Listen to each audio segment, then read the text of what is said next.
Hello everyone, चलिए हम next topic को देखते हैं। इसमें क्या है, यूजफुल माइक्रो ऑर्गेनिज्म।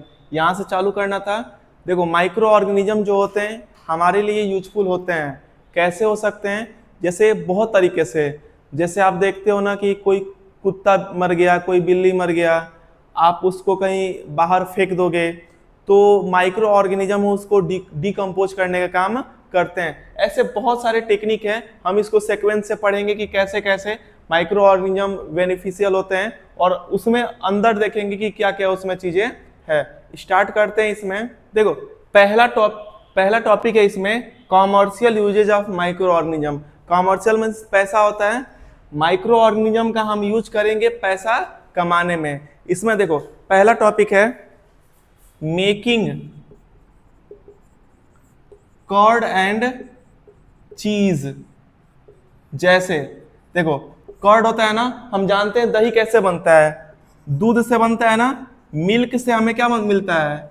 दही मिलती है। मिल्क से क्या मिलती है? दही मिलती है। मिल्क, दूध से दही बनाने के लिए एक हमें बैक्टीरिया चाहिए। उस बैक्टीरिया का नाम होता है लैक्टोबैसिलस। Lactobacillus bacteria. तो आप इसको ध्यान देंगे कि वो बैक्टीरिया जो दूध से दही में कन्वर्ट करते हैं उसका क्या नाम है? लैक्टोबैसिलस। तो आप देखोगे कि हम इसको दही बना के बेच सकते हैं, तो पैसा इसमें कमा सकते हैं। तो दूध से दही बनाता है लैक्टोबैसिलस बैक्टीरिया। वैसे ही हम दूध से चीज बनाते हैं। चीज बनाते हैं ना, ये कैसे बनता है? जो गाय होता है उसका छोटा बछड़ा होता है, उस बछड़े के पेट में रीनेट पाया जाता है। क्या पाया जाता है?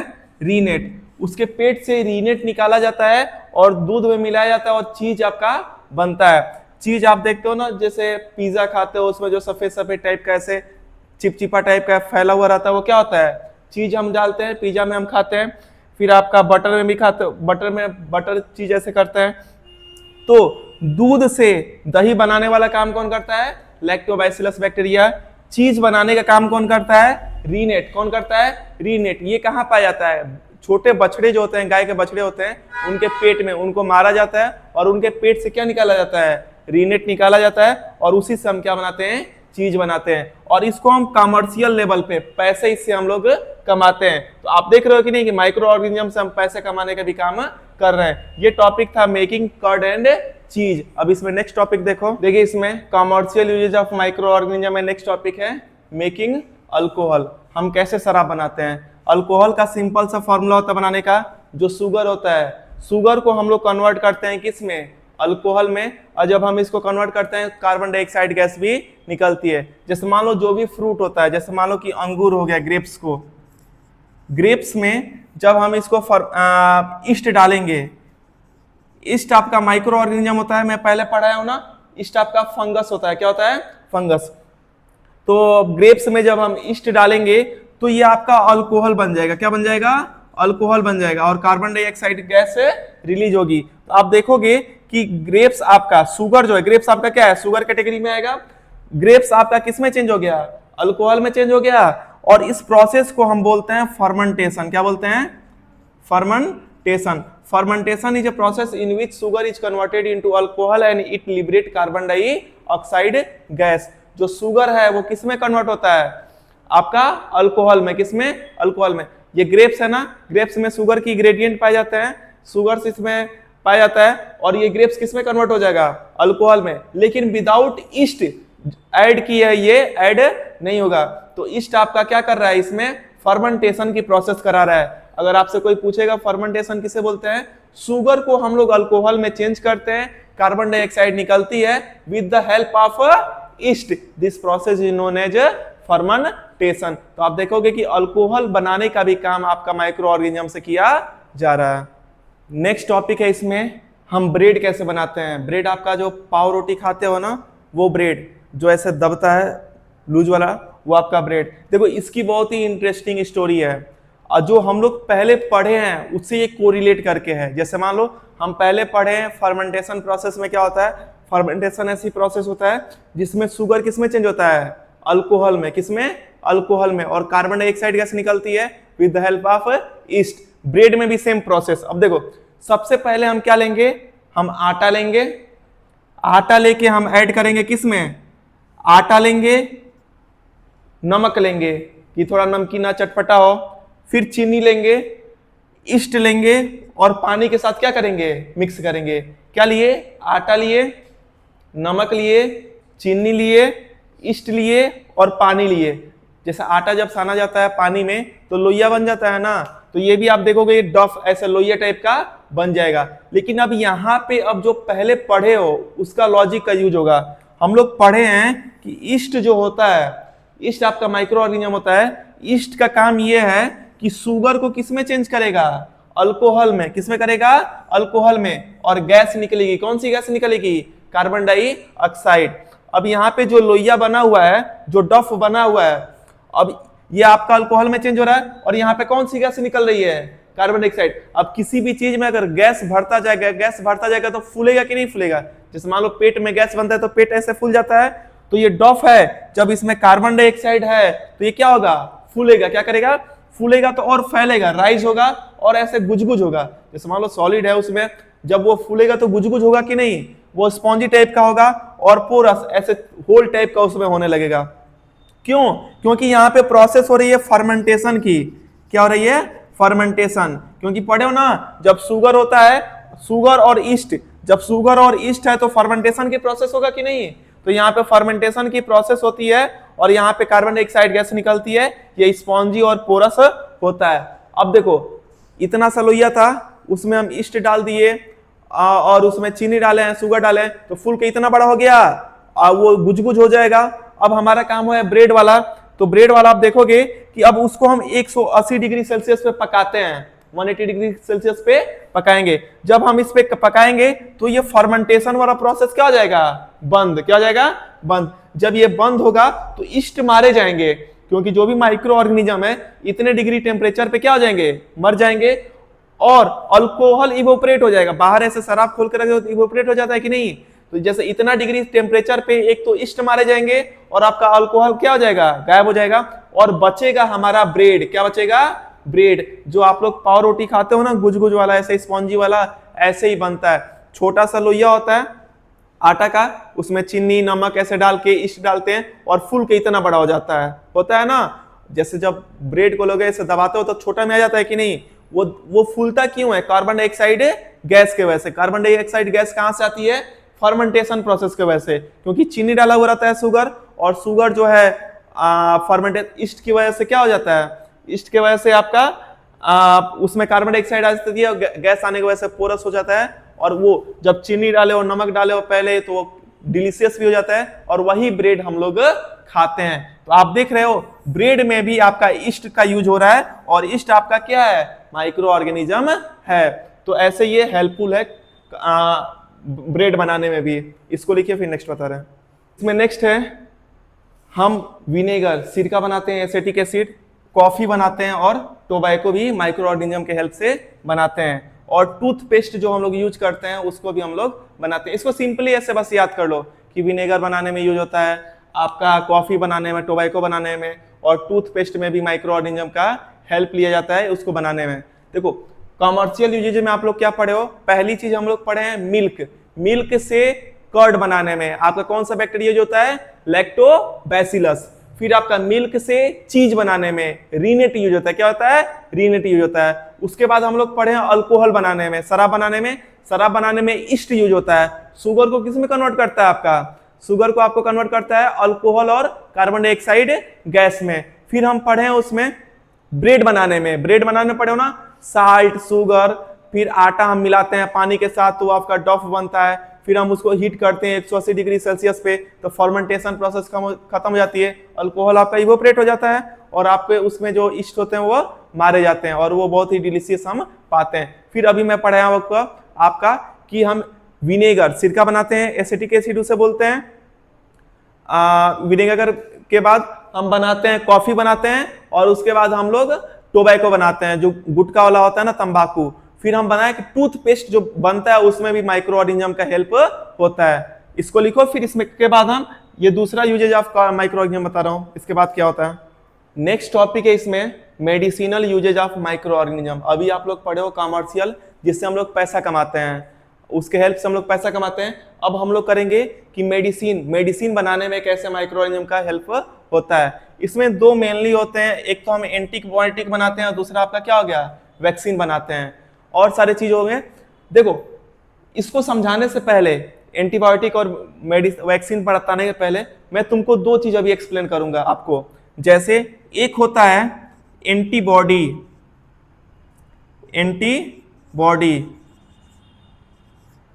और एक होता है एंटीबायोटिक। क्या होता है, एंटीबायोटिक। देखिए दोनों में अंतर क्या होता है, एंटीबॉडी और एंटीबायोटिक में। जैसे अगर मान लो कि सीजन चेंज होता है, जैसे अभी गर्मी चल रही है, गर्मी में अभी ठंडी आ गई, या कोई अगर स्कूल पढ़ने आ रहे हो, आप स्कूल से घर आए भीगते हुए आ गए, तो जब भीगते हुए आओगे आप, तो बारिश के वजह से बहुत लोगों को सर्दी जुकाम हो जाता है कि नहीं हो जाता है। तो बहुत लोगों को सर्दी जुकाम होता है, बहुत लोगों को सर्दी जुकाम नहीं होता है।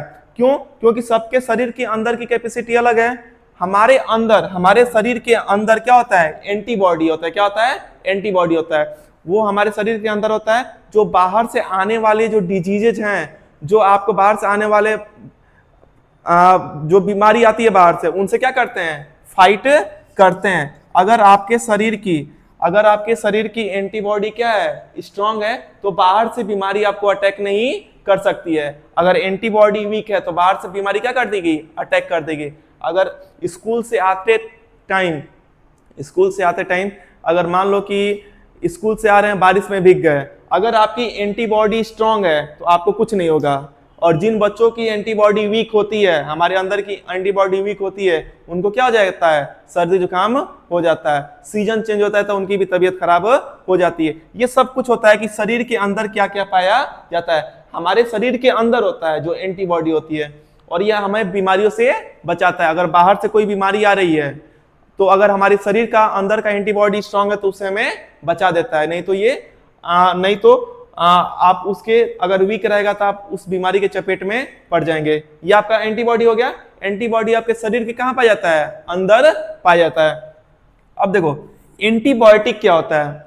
एंटीबायोटिक आपका होता है मेडिसिन होता है, मेडिसिन या आप ड्रग्स बोल सकते हो। इसका मैं कोविड के टाइम से आपको एग्जांपल को रिलेट करके समझा सकता हूं। जैसे जब कोविड हुआ था ना, तो उस टाइम तो कोई दवा थी नहीं, तो जब जाते थे डॉक्टर के पास तो डॉक्टर क्या बोलता था कि आप एक पैरासीटामॉल का टेबलेट ले लो, पैरासीटामॉल का टेबलेट, और प्लस एक एंटीबायोटिक का टेबलेट ले लो। तो ये जो आपका एंटीबायोटिक होता है, जो आपका ये एंटीबायोटिक है, ये बाहर से जो हम मेडिसिन शरीर में खाते हैं, जो हम बाहर से मेडिसिन लेते हैं, वही क्या होता है, एंटीबायोटिक होता है। क्या होता है, एंटीबायोटिक। एंटीबायोटिक मतलब हम बाहर से मेडिसिन खाते हैं अपने आप को ठीक होने के लिए। अगर मुझे फीवर हो गया तो बाहर से मैं जो मेडिसिन खाऊंगा वही क्या होता है, एंटीबायोटिक। और एंटीबॉडी क्या होता है, हमारे शरीर के अंदर पाया जाता है और किसी भी बीमारी से हमें बचाता है। और एंटीबायोटिक क्या होता है, देखो ये बीमारी शरीर के अंदर पाया जाता है और किसी बीमारी से बचाता है। और ये बीमार होने के बाद जो हम दवा खाते हैं, जैसे सर दर्द कर रहा है, पैर दर्द कर रहा है, हाथ दर्द कर रहा है, तो जो मेडिसिन खाते हैं ना, उसे हम क्या बोलते हैं, एंटीबायोटिक। अब हेडिंग है इसमें कि medicinal uses of microorganism में एंटीबायोटिक क्या होता है। तो एंटीबायोटिक आपका मेडिसिन होता है। क्या होता है, मेडिसिन या ड्रग्स बोल सकते हो। जो भी हम लोग खाते हैं, बीमार होते हैं, जो मेडिसिन खाते हैं, उसी को क्या बोलते हैं, एंटीबायोटिक। तो मेडिसिन बनाने में किसका हेल्प होता है, माइक्रो ऑर्गेनिज्म का। किसका, माइक्रो ऑर्गेनिज्म का। वैसे ही वैक्सीन, अभी कोविड की वैक्सीन बनी थी ना, तो कोविड की वैक्सीन भी किसके हेल्प से बनती है, माइक्रो ऑर्गेनिज्म। तो इसमें अभी मैं आपको क्या बताया, एंटीबॉडी के बारे में बताइए, तो एक्स्ट्रा चीज है। एंटीबॉडी क्या होता है, एंटीबायोटिक बताया। और हम जो एंटीबायोटिक बनाते हैं, जो मेडिसिन बनाते हैं, वो किसके हेल्प से बनाते हैं, माइक्रो ऑर्गेनिज्म। और वैक्सीन भी बनाते हैं, वो किसके हेल्प से बनाते हैं, माइक्रो ऑर्गेनिज्म। जो कोरोना वायरस की वैक्सीन बनी थी, वो भी किसके हेल्प से बनी थी, माइक्रो ऑर्गेनिज्म। जो कोरोना वायरस था ना, उसी को वीक करके और उसको बनाया गया था, हमारे बॉडी में इंजेक्ट किया जाता था वीक करके। हमें हल्का सा बुखार हो जाता था, क्योंकि वो हमारे शरीर में एडजस्ट होता था। फिर हमारे बॉडी में जाता था, फिर बाहर से अगर कोई कोरोना वायरस आता था तो हमें कुछ इफेक्ट नहीं कर पाता था। तो कहीं ना कहीं वैक्सीन, कहीं ये आपका वैक्सीन किससे बनता है? माइक्रो ऑर्गेनिज्म से। और आपकी ये मेडिसिन भी किससे बनती है? एंटीबायोटिक से, माइक्रो ऑर्गेनिज्म से बनता है, सॉरी। और बहुत सारे मेडिसिन है वो आपके माइक्रो ऑर्गेनिज्म से ही बनाए जाते हैं, नोट कीजिए। जो अभी हम कमर्शियल यूज पढ़े इसके पहले, फिर मेडिसिनल यूजेज पढ़े, अब तीसरी चीज इसमें पढ़ो एग्रीकल्चर यूजेज। एग्रीकल्चर, खेती बाड़ी में कैसे माइक्रो ऑर्गेनिज्म का हेल्प होता है। इसमें एक पहला टाइप पिक होगा नाइट्रोजन फिक्सेशन। देखो ये बहुत अच्छा लॉजिक है, इसको हम समझते हैं। जैसे मान लीजिए कि कोई पौधा है, नहीं पौधा समझो, जैसे मान लीजिए कि कोई फील्ड है, कोई जमीन है, ये जमीन है, इस जमीन पे हम लोग गेहूं बोए, तो अंदर के जो भी यूजफुल थिंग होगा वो तो ले लेते हैं ना पौधे। जैसे मान लो कि जो भी उसमें न्यूट्रिएंट्स होगा वो पौधे ले लिए और अपने आप को ग्रो कर लिए। फिर गेहूं के बाद हम उसको काट के चावल धान बोए, फिर उसमें से खत्म हुआ, उसमें के जो भी सॉइल के जो भी न्यूट्रिएंट्स हो जाएंगे वो क्या हो जाएंगे? खत्म हो जाएंगे। फिर आपका गेहूं बोए, चावल बोए, ऐसे 2-3 बार अगर बोए तो सॉइल की न्यूट्रिएंट्स क्या हो जाती है? खत्म हो जाती है। तो हम अलग से उसमें क्या डालते हैं? यूरिया डालते हैं, डाई डालते हैं, और उसमें हम न्यूट्रिएंट्स पूरा करते हैं। अगर मान लो कि हमारे पास इतना बजट नहीं है कि हम यूरिया और डाई डाल सके, तो कैसे हम सॉइल की न्यूट्रिएंट्स को पूरा करेंगे? यही बताता है आपका नाइट्रोजन फिक्सेशन। क्योंकि बार बार एक ही जमीन के टुकड़े पे हम गेहूं बोएंगे, धान बोएंगे, तो सॉइल की न्यूट्रिएंट्स खत्म होगी। तो सॉइल की न्यूट्रिएंट्स हम कैसे पूरा करते हैं? डाई डाल के, यूरिया डाल के। तो अगर न्यूट्रिएंट्स हमारे पास पैसा नहीं है तो हम कैसे सॉइल की फर्टिलिटी को इंक्रीज कर सकते हैं? नाइट्रोजन फिक्सेशन साइकिल के थ्रू हम लोग कर सकते हैं। एक लॉजिक पहले समझिए। जैसे मेरा शरीर है ना, मुझे अगर मसल्स बनाना है, ये बाइसेप, ट्राइसेप, चेस्ट बनाना है, तो मुझे प्रोटीन खाना पड़ता है। क्या खाना पड़ता है? प्रोटीन। प्रोटीन ही हमारे बॉडी के मसल्स को क्या करता है? स्ट्रॉन्ग करता है। वैसे ही प्लांट के केस में, प्लांट की ग्रोथ के लिए रेस्पॉन्सिबल होता है नाइट्रोजन। क्या होता है? नाइट्रोजन। और जो यूरिया डालते हो ना, उसमें मैक्सिमम क्या होता है? नाइट्रोजन। क्या होता है? नाइट्रोजन। अब देखो, आप ये सोच के अचंभव होगे, हमारे एटमॉस्फेयर में जो नाइट्रोजन है कितने ज्यादा परसेंट है? 78% है ना, लगभग 78% नाइट्रोजन है। तभी भी हम प्लांट में क्या डालते हैं? नाइट्रोजन। क्या डालते हैं? नाइट्रोजन। मतलब कोई ना कोई प्रॉब्लम है।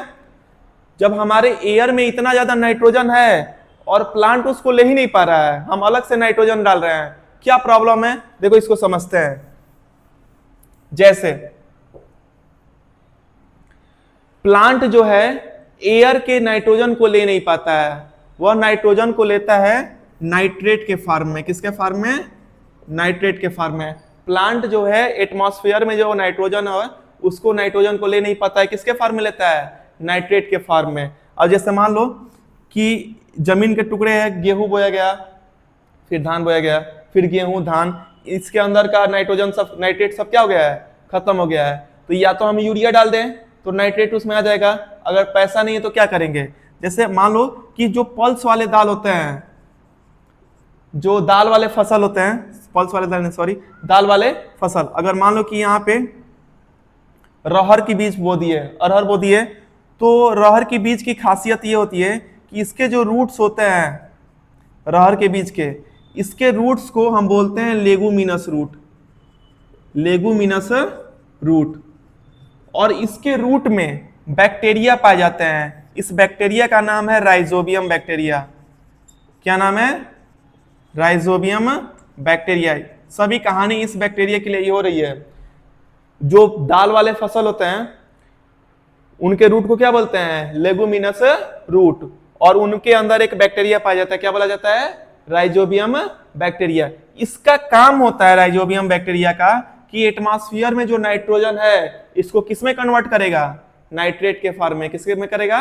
नाइट्रेट के फॉर्म में। तो जो भी सॉइल के अंदर जो कमी हुई है नाइट्रोजन को, उसको पूरा करने का काम कौन करता है? Rhizobium bacteria. कौन करता है? Rhizobium bacteria. और ये किसमें पाया जाता है? दाल वाले फसल के रूट्स में, जो लेगुमिनस रूट में पाया जाता है। और लेगुमिनस रूट किसके होते हैं? दाल वाले फसल के। तो इसीलिए बोला जाता है जैसे गेहूं बोए, धान बोए तो उसके बाद उसमें दाल बो दो, क्या बोल दो, दाल की फसल, अरहर की फसल बोल दो, मूंग बोल दो। जो दाल वाली फसल बोओगे तो इसके अंदर जो भी न्यूट्रिएंट्स कमी हो रहे हैं, जो भी नाइट्रोजन की कमी हो रही है, जो भी नाइट्रेट की कमी हो रही है, उसका पूरा करने का काम कौन करेगा, राइजोबियम बैक्टीरिया। और ये कहां पाया जाता है, लेगुमिनस रूट में। और कौन से पौधे के होते हैं, पल्सेस, जो दाल वाले फसल होते हैं उसमें पाया जाता है। इसी को हम नाइट्रोजन फिक्सेशन बोलते हैं, क्योंकि नाइट्रोजन को फिक्स करने का काम करता है सॉइल में, एटमॉस्फेयर के नाइट्रोजन को नाइट्रेट में कन्वर्ट करने का काम करता है, और प्लांट उसी को लेते हैं।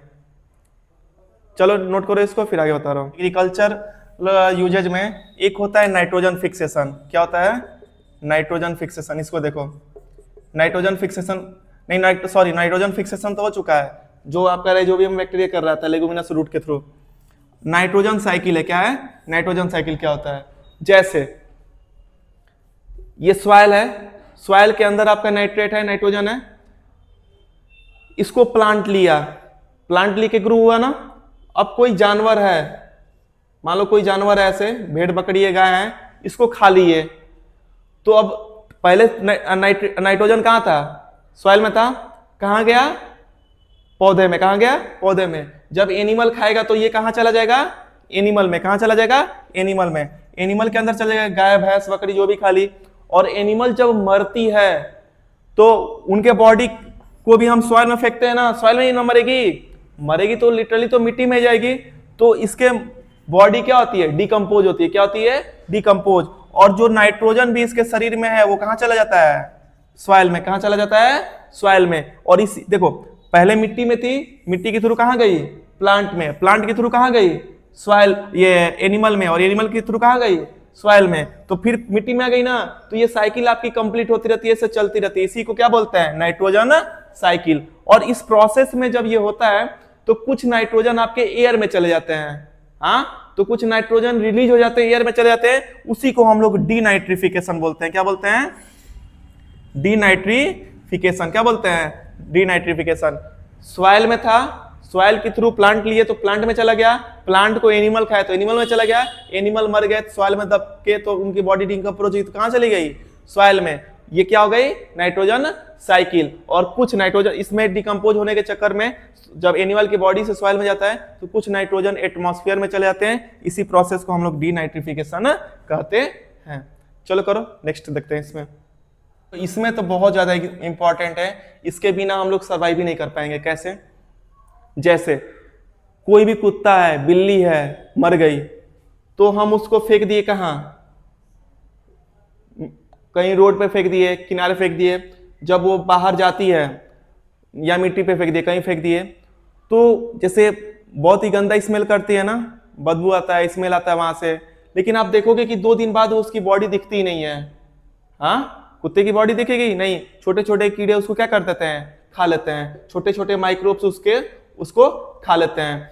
तो माइक्रो ऑर्गेनिज्म इनके बॉडी को, जो डेड बॉडी को डिकम्पोज करने का काम करते हैं। क्या करते हैं, डिकम्पोज। छोटे छोटे पार्टिकल में लाएंगे और उनको डिकम्पोज करने का काम, मतलब कि उनको गला देंगे और खत्म कर देंगे, और वो एटमॉस्फेयर में क्या हो जाएगा, मिल जाएगा, और वो जो बैड स्मेल आ रही है वो खत्म हो जाएगी। तो सोचो कितना अच्छा इसका यूज है। जैसे मान लो कि कोई गाय मर गई, अगर आपके घर के बगल कोई फेंक दिया है, वो स्मेल करेगा 2 दिन खूब। अगर माइक्रो ऑर्गेनिज्म नहीं रहते तो उनको डिकम्पोज करने का काम कोई करता है, नहीं करता ना, वो महकती रहती, सड़ती गलती, और आपको बहुत ज्यादा प्रॉब्लम होती, आप बीमार भी हो जाते। लेकिन माइक्रो ऑर्गेनिज्म उनके बॉडी को डिकम्पोज कर देता है और खत्म कर देता है, जिसके वजह से आप फिट और हिट रहते हो। तो इन्वायरमेंट को क्लीन करने का काम, मेन तो यही है ना, इन्वायरमेंट को क्लीन करने का काम कौन कर रहा है, माइक्रो ऑर्गेनिज्म। इनसे प्रॉब्लम भी होती है, अभी हम इसके आगे पढ़ेंगे, ये लास्ट टॉपिक है, क्योंकि इसमें पढ़ चुका है 4 टॉपिक कि हम कैसे पैसा कमा सकते हैं, कमर्शियल यूजेज। उसके बाद आप पढ़े थे मेडिसिनल यूजेज, कैसे मेडिसिन बनाते हैं। फिर आप पढ़े थे इसमें क्या पढ़े थे, नहीं, आपका जो कमर्शियल में था, कमर्शियल में आपका था कि हम अल्कोहल कैसे बनाएंगे, ब्रेड कैसे बनाएंगे। आपका पहले कमर्शियल पढ़े, फिर आप पढ़े उसमें मेडिसिनल पढ़े, फिर अभी इसके पहले पढ़े हो एग्रीकल्चर, और ये इन्वायरमेंट को भी क्लीन करने का काम कर रहा है। इसके बाद हम लोग देखेंगे कि ये तो हम लोग यूजफुल माइक्रो ऑर्गेनिज्म पढ़ रहे हैं, अब हम लोग पढ़ेंगे कि हार्मफुल माइक्रो ऑर्गेनिज्म, क्योंकि हेडिंग था ना माइक्रो ऑर्गेनिज्म फ्रेंड एंड फोए, तो दोस्त तो ऐसे है, हमको लग रहा है कि बहुत अच्छा है। अब हम देखेंगे कि कैसे हमारे लिए सही नहीं है। इसको नोट करो, माइक्रो ऑर्गेनिज्म कैसे हमें हार्म करता है। इसमें आप देखोगे कि इससे तो सबसे बड़ी चीज की जितनी भी बीमारी होती है मैक्सिमम आपकी किससे होती है, माइक्रो ऑर्गेनिज्म से होती है।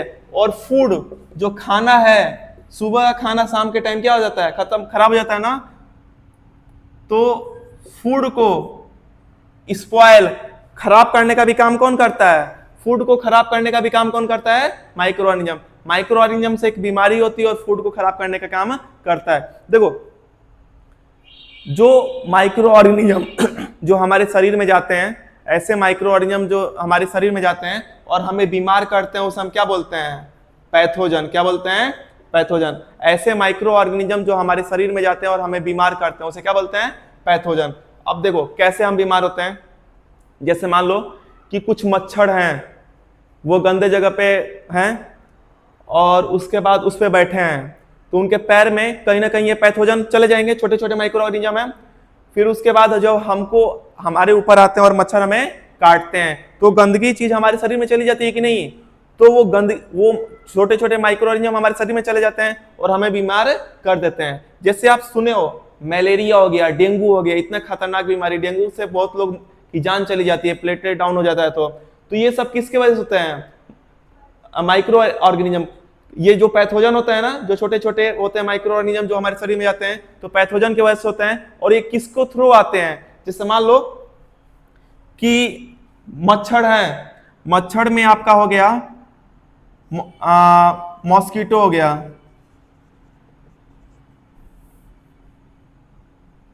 मॉस्किटो में फीमेल एनोफिलीज होती है, एनोफिलीज, ये जब काटती है तो आपको क्या हो जाता है, मलेरिया। क्या हो जाता है, मलेरिया। ये जिस पैथोजन को कैरी करती है उसे क्या बोलते हैं, उससे बीमारी जो होती है वो मलेरिया होता है। ऐसे ही फीमेल जो है एंडीज, ये जब काटती है तो क्या होता है, डेंगू। क्या होता है, डेंगू। तो ये बीमारी है, देख लो लड़कियां यहाँ पे भी खतरनाक होती है, लाइफ में भी खतरनाक है, और यहाँ पे जब फीमेल कैटेगरी वाली मच्छर काट रही है, अगर एनोफिलीज फीमेल काटेगी तो क्या हो जाएगा, मलेरिया, और एंडीज फीमेल काटेगी तो क्या हो जाएगा, डेंगू। इनके पास, इनके डंक में जो पैथोजन पाया जाता है, जो माइक्रो ऑर्गेनिज्म पाए जाते हैं, वही बीमारी फैलाते हैं। फीमेल एनोफिलीज मलेरिया फैलाता है और फीमेल एंडीज आपका डेंगू फैलाती है। और सारे हम इसमें देखेंगे, तब तक करो इसको। इसमें जो हम लोग पढ़े हैं कि इससे बीमारी होती है, तो अलग अलग जो सबका है, जैसे ये आपका बैक्टीरिया, फंगी, प्रोटोजोआ, एल्गी, सबसे कुछ ना कुछ बीमारी होती है। तो यहाँ सबको पढ़ाना तो इम्पॉसिबल है। जैसे आपका मलेरिया हो गया, आपका कॉमन कोल्ड हो गया, आपका चिकन पॉक्स हो गया, स्मॉल पॉक्स हो गया, टीबी हो गई, डेंगू हो गई, ये सब किसी न किसी की वजह से होता है ना। जो दिनाई खाज खुजली होता है ना, वो भी फंगस की वजह से होता है। तो ऐसे होते हैं, तो सबको पढ़ाना इम्पॉसिबल है। मैं चार्ट लगा दूंगा, उसमें आपके बुक में भी दिया रहेगा कि बैक्टीरिया से कौन से बीमारी होते हैं, प्रोटोजोआ, फंगी, एल्गी, ये सब होता है, ये आप देख सकते हो। ह्यूमन बीइंग के बाद एनिमल जैसे गाय हो गए, बकरी हो गई, उसमें भी जो बीमारी होती है, उसमें भी माइक्रो ऑर्गेनिज्म का हेल्प मतलब मेन रोल होता है। आप भी उसको चार्ट में देख सकते हो।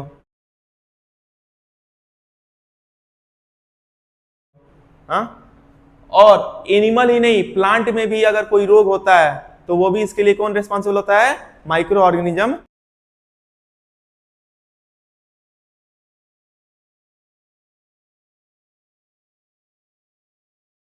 क्या होता है, जैसे लड़कियां है ना, लड़कियां की फेवरेट क्या होती है, पिज्जा होता है। क्या हो जाए, पिज्जा। तो जैसे मान लो कि 2 दिन पहले का पिज्जा रखा हुआ है, खराब हो गया है, लेकिन लड़की अगर उसको खा ली, हाँ, तो खराब हो गया है और वो जिद में खा ली कि नहीं सही है सही है सही है, तो पेट खराब होगा कि नहीं, पेट में कुछ ना कुछ अजीब होगा। हमारे शरीर में जब हम आउटडेटेड खाना खाते हैं, जो कि स्पॉइल खाना हो जाता है। खाना अगर स्पॉइल है, स्पॉइल करने का काम कौन करता है? Micro organism. जब उसको हम खा लेंगे तो हमको क्या हो जाता है? फूड पॉइजनिंग हो जाता है। क्या हो जाता है? फूड पॉइजनिंग, हमारे पेट में प्रॉब्लम होता है। जब हम स्पॉइल्ड खाना खाएंगे तो हमें क्या हो जाएगा? फूड पॉइजनिंग हो जाएगा। खाना क्या कर देगा? पॉइजन बना देगा पेट में। और तो ये आपका फूड खराब कौन करता है? स्पॉइल कौन करता है? Micro organism. कौन करता है? Micro organism. और जब खराब खाना को खाएंगे, मान लो कि पिज्जा खा ली ऐसे शौक में 2 दिन का, या आज का खा ली, आज लाई हो 2 दिन बाद, कल खा ली, सुबह के टाइम खा ली कि खराब नहीं हुआ, और वो खराब है, थोड़ा सा स्मेल कर रहा है, लेकिन खा ली कि नहीं, पिज्जा है, फिर आपका क्या हो जाएगा? पेट में फूड पॉइजनिंग हो जाएगा। अब देखो चीजें होती है कि हम कैसे जानेंगे कि हम कैसे इससे बच सकते हैं कि फूड पॉइजनिंग ना हो। जैसे मान लो कि खाना लेके आए, उसका अगर रंग बदल जाए, सबसे पहले तो स्मेल करे। जैसे होता है ना घरों में, सुबह दाल बनाया जाता है, कभी कभी 2 ही बजे खराब हो जाता है, लेकिन कभी कभी कोई लोग जिद करके खाते हैं कि नहीं अभी तो सुबह ही बनाए थे, आज ही थोड़ा ना खराब होगा। अगर उसमें स्मेल आए, महकने लगे, तो इसका मतलब वो खाना खराब हो रहा है। अगर उसका खाने के बाद टेस्ट अजीब टाइप का लगे, जैसे दाल खाए, सुबह ही बनाए 7 बजे, लेकिन दाल बजे अगर गर्मी ज्यादा है तो उसका टेस्ट खराब हो जाता है ना कभी कभी, तो इसका मतलब खराब हो गया है। स्मेल हो गया, टेस्ट हो गया। पानी छोड़ने लगे, वाटर छोड़ने लगे ना, इसका कलर बदल जाए, तो ये सब चीजें होते हैं। ये घर पे आप लोग देखे हो ना, हम लोग जान जाते हैं कि कैसे खाना खराब है, कैसे खराब नहीं है। अगर जिद में कि खाना खराब नहीं है, जैसे मान लो कि सुबह के टाइम समोसा आया है खरीद के, और 3 बजे के टाइम लग रहा है कि उसमें से स्मेल आ रहा है, लेकिन नहीं मुझे समोसा खाना है, जबरदस्ती तुम खा लिए, तो आपके पेट में जाके क्या कर देगा? फूड पॉइजनिंग, और वो आपको प्रॉब्लम दे सकता है। और उसको खराब करने का हम क्यों पढ़ रहे हैं? क्योंकि फूड को स्पॉइल करने का काम कौन करता है? Micro organism. इसके पहले पढ़े हो कि कैसे माइक्रो ऑर्गेनिज्म हेल्पफुल है, और इसके अभी देखे हो कि जो भी बीमारी होती है वो किसके वजह से होती है? Micro organism. और खानों को भी स्पॉइल करने का काम कौन कर रहा है? माइक्रो ऑर्गेनिज्म कर रहे हैं। जब फूड पॉइजनिंग पढ़े हैं, फूड स्पॉइल हो रहा है, तो फूड को बचाने की टेक्निक भी हमें पता रहना चाहिए। इस चैप्टर का लास्ट टॉपिक है फूड प्रिजर्वेशन, कैसे हम इसको बचा सकते हैं। मैं हेडिंग लिख दिया हूं, आप सबको समझा दे रहा हूं। जैसे मान लो कि हीट ट्रीटमेंट, गर्म करके हम बचा सकते हैं। जैसे दूध आता है, दूध आएगा वैसे, जैसे गाय से दूध निकला, भैंस से दूध निकला, अगर तुमको ऐसे ही 2 घंटे छोड़ोगे चलेगा, 3-4 घंटे छोड़ोगे खराब हो जाता है ना, लेकिन उसको तुम गर्म कर दो। क्या कर दो? गर्म कर दोगे। गर्म कर दोगे तो सुबह गर्म किया तो शाम को भी चल जाता है। तो हम कैसे बचा सकते हैं? गर्म करके। कैसे करके? गर्म करके बचा सकते हैं। कूलिंग करके कैसे? नॉर्मल सी चीज है, आज के समय फ्रिज है, शाम के टाइम खाना बनाए, सब्जी बनाए, नॉनवेज बनाए चाहे सब्जी बनाए, उसको फ्रिज में रख दो, तो अगले दिन तुम दोपहर में भी खा सकते हो कि नहीं खा सकते हो? तो कूलिंग करके भी हम खाने को क्या कर सकते हैं? हम यहाँ पे सीख रहे हैं कि खाने को कैसे हम बचा सकते हैं। एक गर्म करके और दूसरा ठंडा भी करके हम इसको बचा सकते हैं। सुखा के कैसे कर सकते हैं? जैसे देखो आलू है, आलू का जब चिप्स काटा जाता है ना, तो देखते हो जब चिप्स काटा जाता है वो सूख जाता है, तो एक बार आलू कट गया और वो खाना ही है ना, आलू वो कट गया, और उसको तुम 6 महीने बाद, 7 महीने बाद चिप्स छान के खाते हो ना, तो ड्राई करके भी हम क्या कर सकते हैं? इसको खाना को बचाते हैं। तो गर्म करके भी, ठंडा करके भी, ड्राई करके भी। नमक लगा के कैसे? जैसे देखो जब अभी पढ़े थे ना कि कैसे हम जानेंगे कि खाना खराब हो रहा है, पानी छोड़ता है अगर तो खाना खराब होता है। नमक ऐसी चीज है, अगर किसी भी चीज में साल्टिंग कर दिए तो पानी निकलना क्या हो जाता है? बंद हो जाता है। क्या हो जाता है? बंद हो जाता है। जो मीट होते हैं, कोई मछली है, अगर कोई मीट है, उसके शरीर में साल्ट लगाया जाता है और उनको हम कई साल तक उसको प्रिजर्व करके रखे रहते हैं। आया? तो साल्टिंग से भी हम क्या करते हैं? खाना को बचाते हैं। पिकलिंग नॉर्मल सी चीज है। अचार, मम्मी लोग अचार डालती है ना, अचार प्रोसेस ऐसा है कि अभी इस टाइम डाले और 1 साल बाद भी हम खाते हैं। ऐसे तो आम रखोगे तो खराब हो जाएगा, लेकिन अचार में तेल डालते हैं, अलग अलग चीजें डालते हैं, जिसके वजह से वो क्या हो जाती है? चीजें बच जाती है। फर्मेंटेशन आप लोग पढ़े हो। फर्मेंटेशन ऐसी प्रोसेस है जिससे हम क्या बनाते हैं? शराब बनाते हैं, अल्कोहल बनाते हैं ना। तो अल्कोहल तो ना कभी कोई 100 साल पुराना अल्कोहल होता है। जितना पुराना अल्कोहल उतना एक्सपेंसिव होता है ना। तो आप देख रहे हो कि नहीं कि आज बनाए और आज से 40 साल बाद, 50 साल बाद भी उसको पी सकते हो। तो तो ये फूड प्रिजर्वेशन ही है ना, ग्रेप्स अंगूर से ही हम शराब बनाते हैं ना, और उसको हम बचा भी ले रहे हैं इतने लाइम टेम्प के लिए, तो फर्मेंटेशन प्रोसेस से भी हम बचा सकते हैं। कैनिंग होता है ढक्कन बढ़िया से टाइट करके, जैसे होता है ना घरों में जब लगाते हो अचार निकालते हो तो मम्मी बोलती है ना कि भीगा हुआ हाथ है तो भीगे हुए हाथ से मत पकड़ो, क्योंकि अंदर मॉइस्चर जाएगा, नमी जाएगा तो वहां पे खराब होगा। और उसके ढक्कन को हमेशा क्या करना चाहिए, टाइट बंद करना चाहिए, ताकि बाहर की हवा अंदर न जाए। और अच्छे से टाइट करोगे तो चीजें क्या रहेंगी, बचे रहेंगी। देखो ये था इस चैप्टर के सभी टर्म के एक्सप्लेनेशन। मिलेंगे नेक्स्ट चैप्टर के साथ आपके, नोट कीजिए इसको तब तक। आया आपके बुक में देखा जाए क्या क्या है।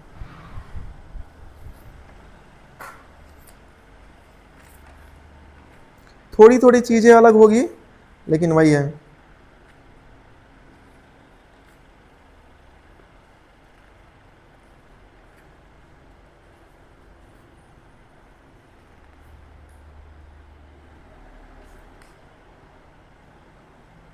आपके में ये प्रिजर्वेशन में इतना ज्यादा नहीं दिया, आपके में दूसरा ही दिया, पास्चराइजेशन।